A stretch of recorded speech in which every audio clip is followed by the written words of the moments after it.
we're starting off with adductors again today. As I said last week, the adductors are a stabilizer of the pelvis, a secondary stabilizer of the pelvis. But they're also involved in hip flexion, hip extension. They're involved in internal, external rotation at the hip, and they're involved in knee flexion. So we're going to be doing a lot of knee flexion today. It's another quad dominant day. So that's why I'm starting off with the adductors. And also I love them.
So in the hack squat, we're looking at trying to get those hamstrings parallel to the calves. We really want to get as much knee flexion as we can to train those quads in their mid-length to lengthened position. You're only going to go to like 90 degrees. You're going to get more hip flexion what you are knee flexion.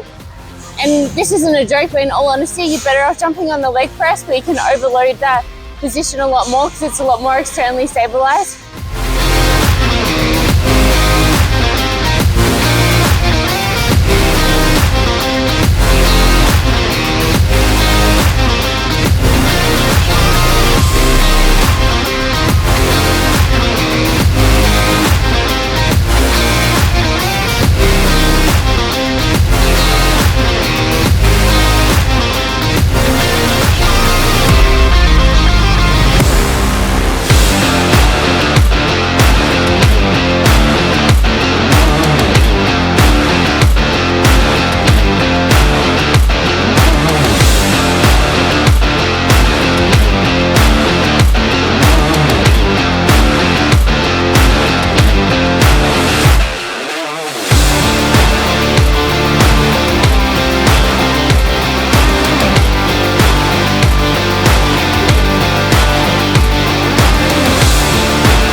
Because we've got a fixed bar path here and we're trying to make this movement as quad dominant as possible, we don't want to be so far underneath the bar that our hips break first and we initiate with the hips back. What we want to do is have our feet far enough forward that it almost feels like you're falling into position. You won't because it's a Smith machine, but that way we're going to be able to maximize the amount of knee flexion that we get in the movement. And we're going to jump into some reverse banded Nordics. Now Nordics are a very eccentric focused movement, training the muscles in their lengthened position. So we're working all four muscles of the quadriceps and the hip flexors. It's going to have a benefit for hypertrophy in the sense that it's going to increase our range of motion, it's going to increase the time under tension, it's going to increase the stress placed on the muscles.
unilateral movement at the end of my workout. I am very dominant in unilateral movements as I am to bilateral movement. So I tend to just save at the end, chuck on 2 or 3 sets. Usually I would do something that's not so externally supported. So something like a Bulgarian split squat, a walking lunge, a front foot elevated split squat, something like that. But I'm pretty tired. I've just moved houses, so that's why we're at a new gym. I am just going to do something that's externally supported. Also, I've never used this machine before, so I thought it'd be cool. If someone was lacking one side compared to the other, if someone was lacking internal, external rotation, I'll probably put their unilateral stuff earlier in the workout.